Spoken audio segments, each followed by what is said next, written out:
Evet arkadaşlar, hepinize Uzun Adamlar kanalından merhabalar. Bugün Akfar'a geldik, Pendik'teyiz.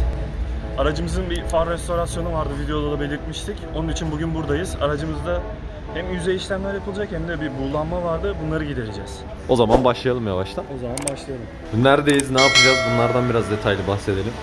Öncelikle yüzeysel işlemi var bu aracın. Tabii ustamız daha iyi bilir. Genelde bizim seyahatlerde da, forumlarda da çok belirtildiği gibi bir sislenme oluyor far üzerinde. Önce bunu gidereceğiz. Daha sonra da bizim tabii önden bir dokunmamız olmuştu bir araçta. Onun verdiği hasarları da bir kontrol edeceğiz. Gerekli işlemler yapılacak daha sonra. Zafer, bugün nasıl bir işlem uygulayacağız bu araca? Merhabalar öncelikle. Aracımız Seat Toledo. Kronik yüzeyde buzlanma problemi oluşuyor. Buzlanma problemi dediğimiz problem nedir? Kamerayı tam yan açıdan tutarsak kamerada çok belli olmayacak ama farları yaktığımızda daha çok belli oluyor. Böyle kristallenme gibi. Farlar yandığında daha çok belli olur. Bu farları şu anda sökmeden yüzeysel halledebiliriz aracın üzerinde. Normalde farların sökülmesi gerekiyor. Biz bu şekilde etrafını maskeleyip güzel bir işçilikle kurtarabiliyoruz. Farları neden sökeceğiz onu söyleyeyim. Önden bir darbesi var galiba. Evet. O darbeden kaynaklı faraklı kasasında veya ayaklarında bir yerde, herhangi bir yerde bir kırık var belli ki. Onu tespit edip onu gidereceğiz.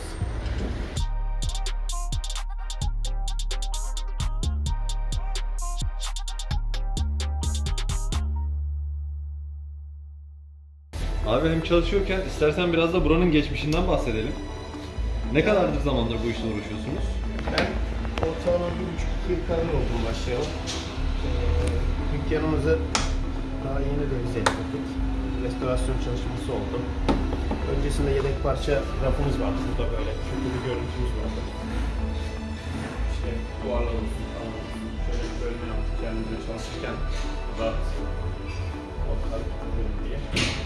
Ama Instagram'da vesaire bayağı aktifsiniz, aynı zamanda sosyal medyayı da bayağı etkin kullanıyorsunuz. Siz mesela sosyal medyadan, Instagram üzerinden görüp geldik. Bu çok güzel bir şey aslında işletme olarak. Yani işi iyi yapmak da önemli. Tabii yaptığın işte iyi pazarlamak lazım. Bu olabildiğince oraya eskisi yenisi şeklinde. İnsanlar çünkü sosyal medyada artık kesinlikle elmayı bile artık internetten alıyorlar. Olabildiğince oraya şeffaf bir şekilde atıyoruz ki insanlar da geldiğinde aynı işçiliği bekliyor. Alıyorlar da. Böylelikle belli bir kalite standartı oturmuş oluyor zaten. Yani olabildiğince özverili, güzel malzeme kullanıp iyi şekilde çalışıyoruz. Şimdi yavaş yavaş sökmeye başladık. Panjurun üst kısmını ayırdık. Şurada panjurumuzun bir ayağı kırık. Şurası. Maalesef.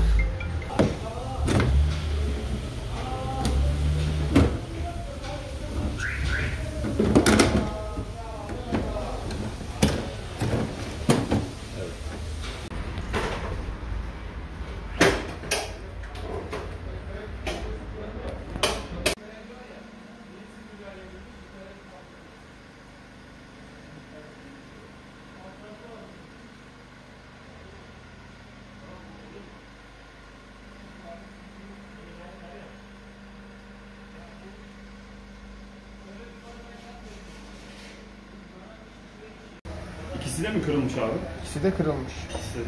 Ama nasıl söktüğümüze bakmak görüyor musun? Şimdi bunu... Bu araç şimdi darbe aldığı için şu far ayaklarını, panjur kısmındaki far ayaklarını kırmış. Şu şekil yerine geldiğinde burada bir parçamız eksik. Şurada. Bunun onarımını yapacağız. Şimdi buna plastik kaynağı yapacağız sana. Doğrudur, doğrudur.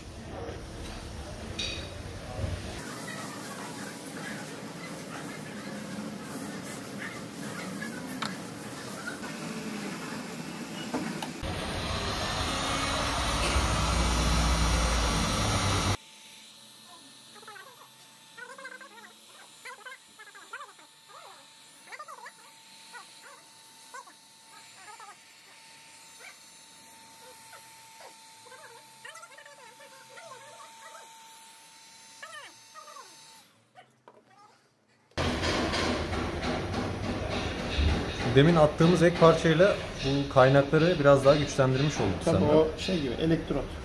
Plastik kaynak elektrot. Malzemeyi birbirine tutturduk da güçlendirme yapılması gerekir. Tabii. dışarıdan baktığınızda hiçbir şey yok gibi görünse de bazen böyle görünmeyen aksamlarda ufak tefek kırılmalar oluyor. Aynen. Aynen.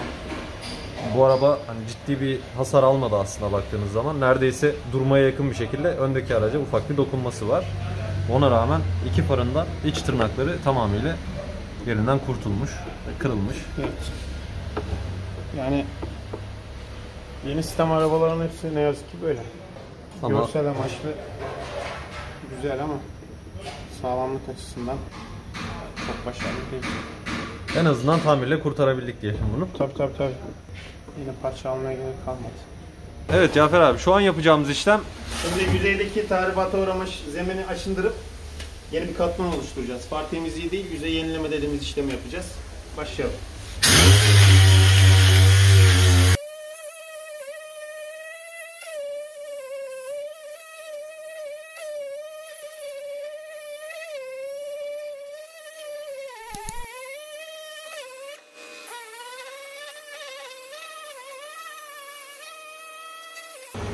Bunun yüzeyini aşındırdık. Kalın tabakayı aldık. Şimdi diğer farı yapacağız. bu yapılmışı, bu yapılmamış hali. Tabii zaten. bunun aşamaları devam edecek. Şu an ilk katı attık sanırım.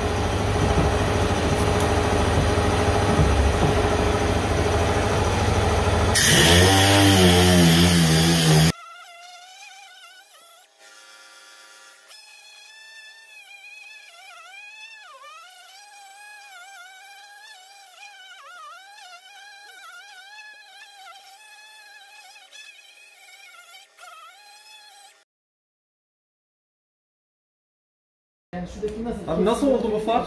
Anlatır mısın biraz nasıl bu hale geldi? Güzel kardeşim, arabamı yıkamacıya götürdüm. Yıkamacıya götürdüm. Farımı niçin götürdüm? Önce arabamızı güzel iç dış temizletelim dedik. Ondan sonra adam yıkamacı abi farların içinde kararlı var, üstünde kararlı var. Buna benzer sorular sorunca biz de dedik yap. Güvendik itimatına, sözüne, özüne. Ama arabanın sol tarafındaki far orijinal, sağ tarafındaki de orijinal. Su zımparasıyla arabanın dış görünümünü mahvetti. Biz de Pendik Otosanayi Sitesi'nde Cafer kardeşimizin yanına geldik. Durumumuzu izah ettik. O da sağ olsun bütün özgüveniyle yardımcı olacak bize.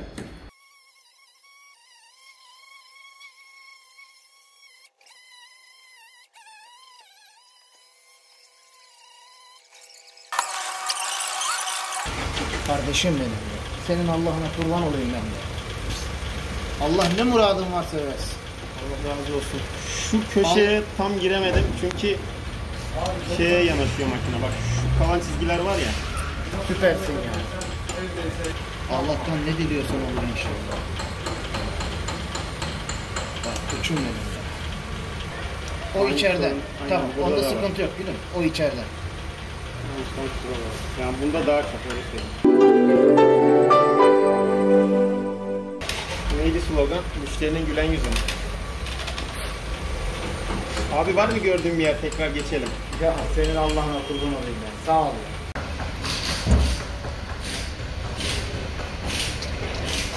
Gel şimdi bak.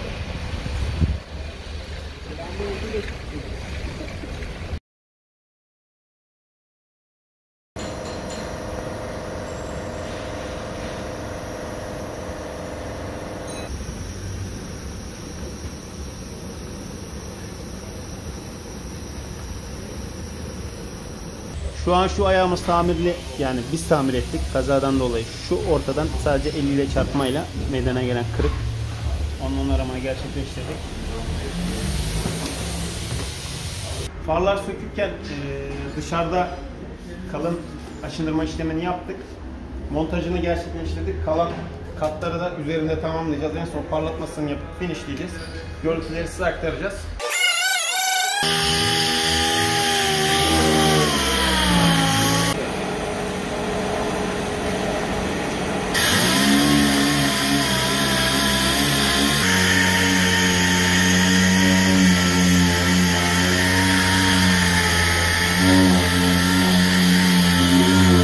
Her ihtimale karşı tekrar maskelemesini yapmıştık. Yüzeydeki aşındırma işlemimiz bitti. Şöyle maskeyi güzelce çıkartalım. Boyamızda en ufak bir kusur, hata yok. Bunu da bu şekilde çektik. Dışarıdaki kalıntıları şöyle bir güzelce de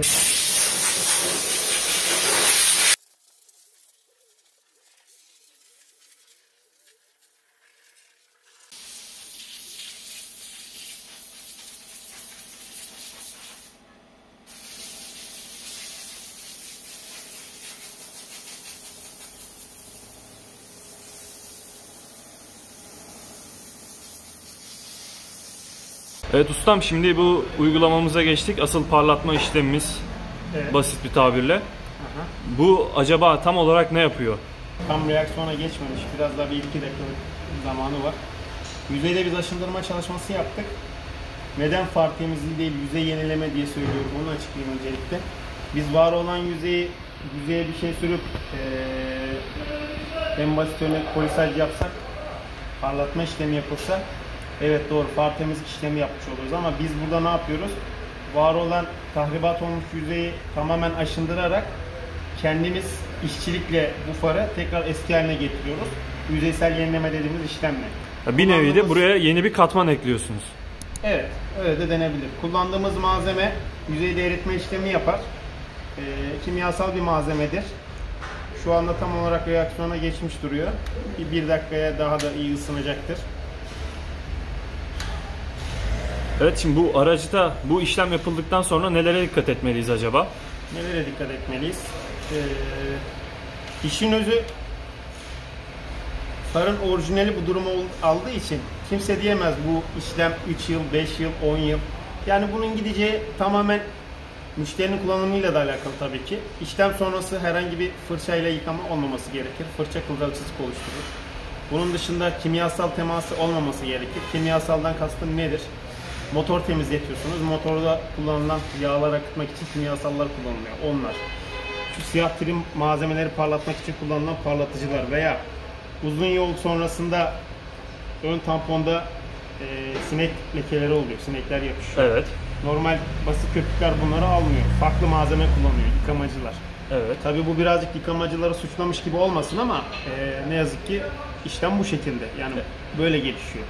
Boyadan da malzemeler. Sözünüzü kestim ama boyadan da daha narin bir malzeme olduğu için Aynen. bu kimyasallar kimyası gereği Aynen. aşınmaya uğratıyor burayı. Aha. Aynen o şekilde. Şu an zaten bakın şu sağ taraf bitmiş hali. Bir 5-10 dakikalık bekleme süresinden sonra aracı gönderebiliyoruz. Daha uzun ömürlü olması için şunu söyleyebilirim. Bizim yaptığımız işlem sonrasında yüzeye şeffaf koruma filmi yaptırılabilir.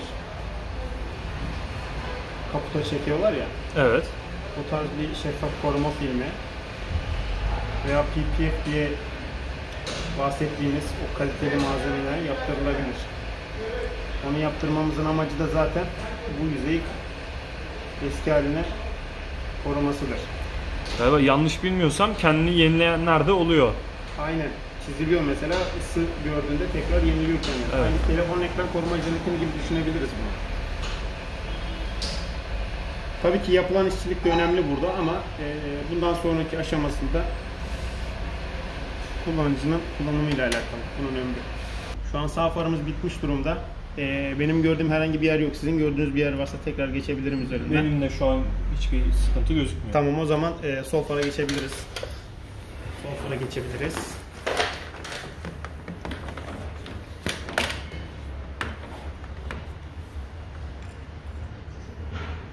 Parlak bir yüzey oluşturmakla beraber aynı zamanda kılcal çizikleri, deri çizikleri de doldurmaktadır bu.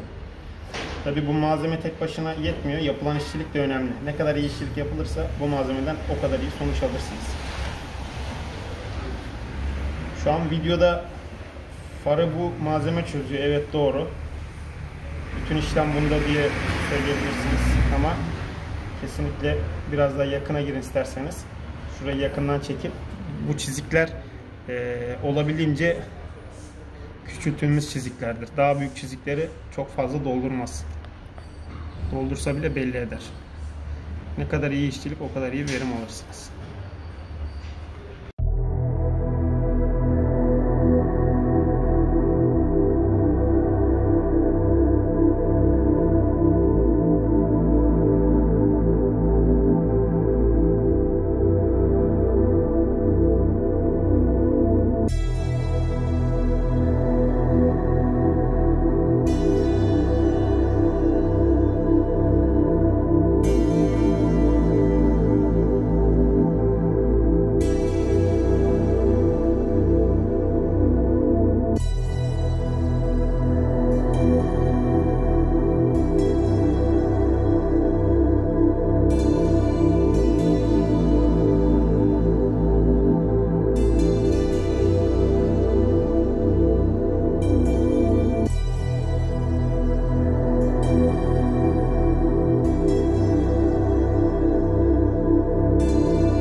farlarımızın işlemleri tamamlandı. Şu anda eve doğru yolculuk etmekteyim.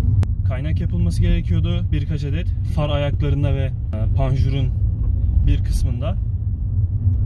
Bu işlemleri de tamamladık. Yüzey yenileme işlemi yapıldı, parlatması yapıldı. Birkaç gün için yıkamamak lazım. Neden? Çünkü o yapılan o buharlı işlemde ustamızın da söylediği gibi bir kuruması gerekiyor. Orada katılaşması gerekiyor. Oradaki yeni katmanın oluşabilmesi için. Normal şartlarda da yapılması gereken bir mevzu bu bahis.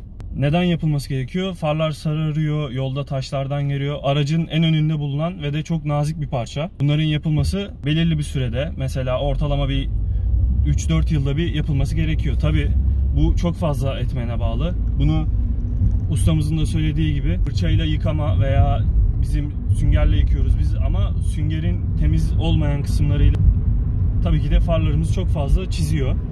Tabi güneş buradaki en büyük etmen sararmada. Farların dışı temiz kalmalı ki üzerine o tozlarımız yapışmasın. Bu çok önemli. Sararmada en büyük etkenlerden biri bu. Hem güvenliğiniz için hem de aracınızın temiz gözükmesi için, ya dışarıdan bakıldığında aracı ne kadar temizlerseniz temizleyin, farlar bir buğulu puslu olduğu zaman, biz bu araçta çok fazla cilalar, seramikler da kullanmamıza rağmen o farlarda ne yazık ki puslanmaların olduğundan dolayı araç gene de kirli gözüküyordu. Şu an arabanın geneli kirli olmasına rağmen aracımız çok fazla temiz duruyor. Neden? Farlarımız şu anda neredeyse yani %90 oranında yenilendi. Videoda da anlattığımız gibi işlemler bu şekilde. Bu ve bunun benzeri sanayi günlükleri tarzında videolar istiyorsanız bize bildirebilirsiniz. Bu tarz videoların devamı gelecek. Daha farklı şeyler de isterseniz yorumlarda görmeyi isteriz. Uzun Adamlar kanalından bugünlük bu kadar. Kendinize iyi bakın. Hoşça kalın.